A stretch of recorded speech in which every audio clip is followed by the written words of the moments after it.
ওগো, এ কি দেখছি গো?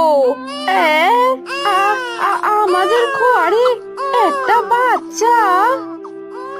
আরে আরে তাই তো। আরে এ কি, হাঁসটা যে মারা গেছে গো। চলো গিন্নি, বাচ্চাটাকে আমরা রেখে দিই। কেউ কেউ দেখার আগেই চলো চলো।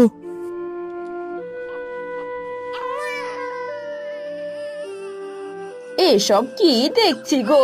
হা হা হাঁস মরে পড়ে আছে, আর তার পাশে ছোট একটা বাচ্চা।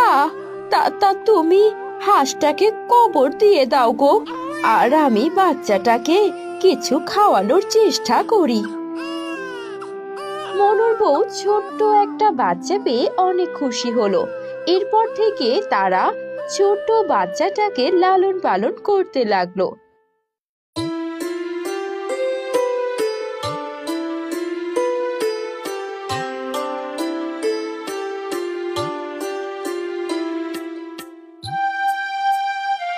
কিরে মুক্তমালা, গরুর সামনে দাঁড়িয়ে কি করছিস? আর বলো না বাবা, গরুটা বলছি ওর নাকি পেটে ব্যথা। আ আমি এখন বনে যাব, ওর জন্য কিছু গাছগাছলার ঔষধ আনতে। গরুর আবার পেটে ব্যথা? ওগো গিন্নি, দেখে যাও দেখে যাও, তোমার মেয়ের মাথা খারাপ হয়ে গেছে গো। কেন গো, মুক্তমালা আবার কি করলো? মা, তুমি বাবাকে সামলাও তো, আমি বনে গেলাম, কিছু ঔষধি গাছ আনতে হবে। ঝড়ে বক মরে, ফকিরের কেরামতি বাড়ে, তেমনি তোমার মেয়ে। গরুর আবার পেট ব্যথা? ওরকম করে হেসো না তো, মেয়েটার কথা একবার শোনোনি বলে আমাদের একটা গরু কিন্তু মারা গেছিল। হ্যাঁ হ্যাঁ।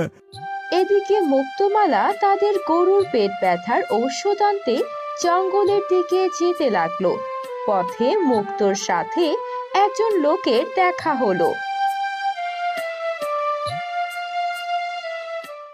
এ কি চাচা, ছাগল নিয়ে কোথায় যাচ্ছেন?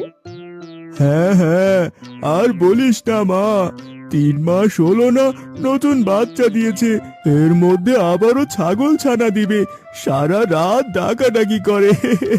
তাই আর কি, একটু পাঠা দেখাতে যাচ্ছি। কই দেখি তো।